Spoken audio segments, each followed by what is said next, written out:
So I think এটা একটা আমাদের মিনিমাম ডিমান্ড যেতে পারে যে কনসালটেশন যা যা হচ্ছে, যেই কনসালটেশনই হোক না কেন, এই ক্ষেত্রে আইসিটি ডিভিশনের যে বা মিনিস্ট্রির যে কনসালটেশন পাবলিক করা হোক, কারা গেলেন, কবে গেলেন, এবং তারা যে সুপারিশগুলো দিয়েছেন লিখিত আকারে যদি থাকে সেগুলো উঠে ফেলা হোক, তাহলে আমরা সবাই সেটা থেকে আমাদের জ্ঞান বৃদ্ধি করতে পারবো, আর একটু বুঝতে পারবো কি কি বিষয়গুলো সামনে নিয়ে আসছে, কি কি মিসিং হয়েছে, তাহলে সবাই তাদের কাজও ফোকাস করতে পারবেন। সো শেষে দুটো পয়েন্ট, একটা হলো প্রক্রিয়ার ব্যাপারে কয়েকটা বলা হলো যে একটা আই থিঙ্ক প্রায় সবই বলে ফেলেছেন, আমি জাস্ট একটু যোগ করতে যাচ্ছি যে এখানে সময়সীমা লেখা আছে যে কতদিনের মধ্যে বিচার কার্য সম্পন্ন করতে হবে, এগুলো আমরা সবাই অভ্যস্ত, এখানে লেখা আছে যেগুলো কোনোদিন মানা হয় না। এখানে বলা হচ্ছে 180 দিন, তারপরে 90 দিন আরো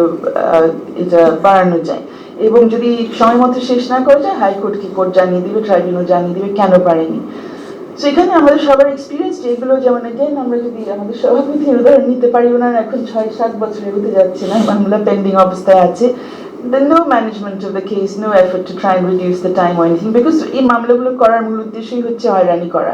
এখন যদি আমরা মনে করি যে একটা বড় চেঞ্জ আসবে আর মামলা শুধু হয়রানির জন্য হবে না, অন্য কারণে হবে, সৎ উদ্দেশ্য হবে, তাহলে কিন্তু কেস ম্যানেজমেন্টের একটা প্রয়োজন আছে। সো এখানে যেমন 45 ধারায় বোধহয় বলা আছে টাইম লিমিটের ব্যাপার, সেখানে বলা আছে হাইকোর্টের রিপোর্ট যাবে, কিন্তু হাইকোর্ট নিজে কি কোনো ব্যবস্থা করবে? এই রিপোর্টগুলো তারাও কিন্তু আলমারিবদ্ধ করবে না, ওনারা একটু দেখে টেখে নির্দেশনা দিবেন যে তোমরা শেষ করো, দেখি কি অবস্থায় কি হচ্ছে। তো আই থিঙ্ক এই আইনের সাথে দিয়া যে কথাটা বলছিলেন, শুধু একটা আইনের ব্যাপার না দেখে এই আইনের সাথে অন্য কি কি সম্পৃক্ত আছে, কার কি কি দায়িত্ব রয়েছে, সেটা যদি একই সাথে ঠিক করা হয় তাহলে অনেক বেশি এটা কার্যকরী হওয়ার অনেক বেশি সুযোগ থাকবে। এক্সপার্টের ব্যাপারে একটা ব্যাপার আছে এখানে 44 ধারা আই থিঙ্ক বলা হয়েছে যে বিশেষজ্ঞদের মতামত কোর্ট নিতে পারবেন, ট্রাইব্যুনাল নিতে পারবেন। এখানে আমরা অতীতে একটা খুব বড় প্রবলেম দেখেছি যে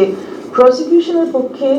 দেওয়া যায়, আপনার বিশেষজ্ঞ দেওয়া যায়, কিন্তু ডিফেন্সের ক্ষেত্রে আবার বিশেষজ্ঞ দেয় না, কোর্ট দিতে চায়, ট্রাইব্যুনাল দিতে চায় না, আর অনেকে ওভাবে তৈরিও হয়নি, মানে হাতে গোনা কয়েকজন আছেন যারা এই বিষয়গুলো সম্পর্কে জানেন। সো এরকম টেকনিক্যাল এক্সপার্ট তৈরি করা এবং তাদেরকে এখানে ডিফেন্সের সাপোর্টেড মানে এক্সপার্ট হিসেবে থাকার সুযোগটাও দেওয়া দরকার। জামিনযোগ্য করা হয়েছে even 25 R 26, which is a positive I think change, but যেখানে কম্পাউন্ডেবল, হোয়াট ইজ কম্পাউন্ডেবল এর বাংলা কি, আপোষযোগ্য যেগুলো রাখা হয়েছে, সেখানে ইন্টারেস্টিংলি সাইবার বুলিং ইত্যাদি